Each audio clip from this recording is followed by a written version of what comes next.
स्वागत है आपका हमारे इस यूट्यूब चैनल में। और आज की इस वीडियो में हम लोग पढ़ने वाले हैं क्लास 7 का चैप्टर 12 जिसका नाम है सरल समीकरण। इसका एक्सरसाइज 12.1 का क्वेश्चन नंबर 1।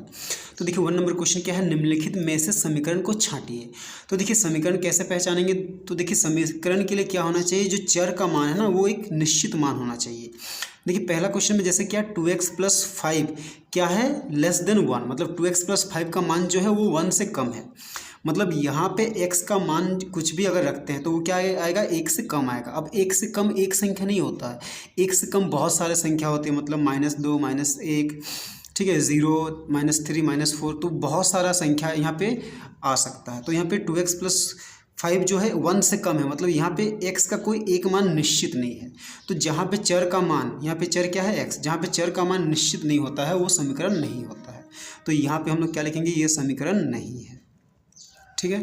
अब बी नंबर में देखिए यहाँ पे क्या 3x - 2 = 12 है। तो देखिए यहाँ पे x का एक मान लेंगे, उसको 3 से गुणा करेंगे, फिर 2 से घटाएंगे तो क्या आएगा, बराबर 12 आएगा। यानी यहाँ पे x का मान क्या है, निश्चित आएगा। ठीक है, एक ही मान आएगा। तो ये क्या है, ये समीकरण है। ठीक है। अब देखिए सी नंबर में भी देखिए 11 - 2x = 15। तो यहाँ पे x के जगह कोई एक मान लेंगे, उसको 2 से गुणा करके 11 से घटाएंगे तो 15 आएगा।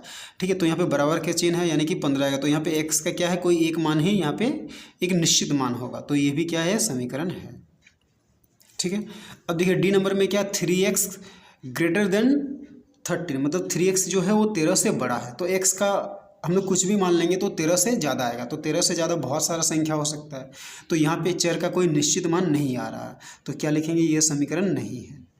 तो अब देखिए ई नंबर में क्या है, p - 2 × p + 1 = 4। तो यहाँ पे देखिए बराबर का चिन्ह है, तो p का कोई भी मान लेंगे और यहाँ पे रखेंगे तो किसके बराबर आएगा, 4 के बराबर। तो क्या लिखेंगे, ये समीकरण है। ठीक है। अब देखिए एफ नंबर क्या है, x/4 < 8, मतलब x/4 का मान क्या है, 8 से कम है।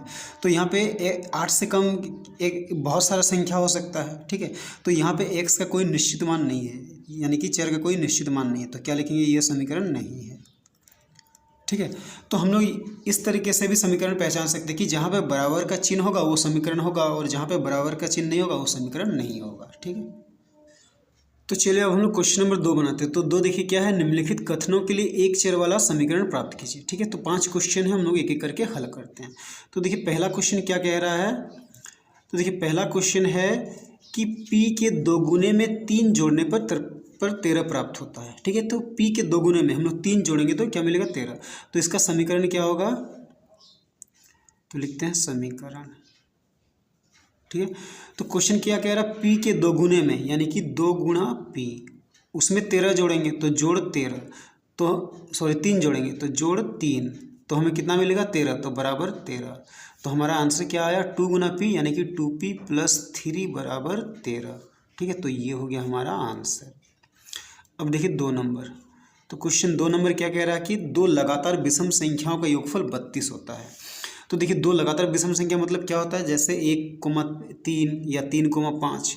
तो देखिए तो दोनों विषम संख्याओं का योगफल क्या है, 32। तो हम लोग क्या करेंगे, पहला विषम संख्या को मान लेंगे। तो लिखेंगे माना पहला विषम संख्या।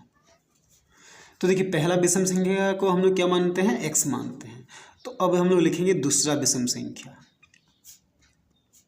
तो देखिए दूसरा विषम संख्या क्या हो जाएगा, अगर पहला x है, मान लीजिए पहला अगर विषम संख्या 3 है तो दूसरा विषम संख्या क्या होगा, 5 होगा।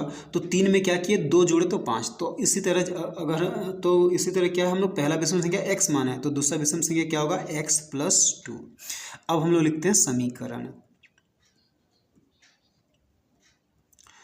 तो समीकरण क्वेश्चन क्या कह रहा है कि इन दोनों का योगफल क्या है, 32, यानी कि पहला विषम संख्या x जोड़ दूसरा विषम संख्या x जोड़ 2 बराबर कितना है, 32। तो x और x को जोड़ेंगे तो 2x + 2 बराबर 32। तो ये हो गया हमारा आंसर। ठीक है, अब देखिए 3 नंबर। तो 3 नंबर क्या कह रहा है कि x एक संख्या जिसमें 3 घटाने पर 17 प्राप्त होता है। तो देखिए इसका सिंपल है, एक ही लाइन में आंसर आ जाएगा। तो एक संख्या क्या है, x है, उसमें क्या करेंगे, 3 घटाने से 17 मिल जाता है। तो x है वो संख्या, तो x लिखे, उससे 3 घटाना है तो घटाओ 3, तो कितना मिलेगा, 17, तो बराबर 17। तो ये हो गया हमारा आंसर। ठीक है, अब देखिए 4 नंबर। तो 4 नंबर में क्या है, एक संख्या y के दोगुने में से 7 घटाने पर 13 प्राप्त होता है। ये भी पहले के जैसे है, उसमें सिर्फ जोड़ा गया था, इसमें घटाया गया। तो एक संख्या है क्या y, उसके दोगुने में से क्या करेंगे, 7 घटाने पर 13 प्राप्त होगा। तो समीकरण हम लोग लिख लिए, क्या बोला, y का दोगुना यानी कि 2 गुना y, उसमें से 7 घटाएंगे तो घटाओ 7, तो हमें कितना मिलेगा 13, तो बराबर 13। तो 2 गुना y कितना हो जाएगा 2y माइनस 7 बराबर 13। तो ये होगा हमारा आंसर। ठीक है, अब देखिए 5 नंबर। तो 5 नंबर क्या है, सलमा रूही से 5 वर्ष बड़ी है, दोनों के उम्र का योगफल 27 है। तो इसमें बड़ी कौन है, सलमा बड़ी है और रूही छोटी है। तो जो छोटी होती है ना उसी को हम लोग मानेंगे। तो लिखेंगे माना रूही की उम्र। तो रूही की उम्र को हम लोग क्या मानेंगे, x वर्ष। अब लिखते हैं सलमा की उम्र। तो सलमा की उम्र क्या हो जाएगी, सलमा रूही से 5 वर्ष बड़ी है यानी कि x प्लस 5 वर्ष। अब लिखते हैं समीकरण। तो देखिए क्वेश्चन क्या कह रहा कि इन दोनों के उम्र का योगफल 27 है। तो रूही का उम्र कितना है x जोड़ सलमा का उम्र क्या है x प्लस 5, तो दोनों को जोड़ेंगे तो किसके बराबर आएगा 27। ठीक है, तो x और x क्या हो जाएगा 2x प्लस 5 बराबर 27। तो ये हो गया हमारा समीकरण। ठीक है।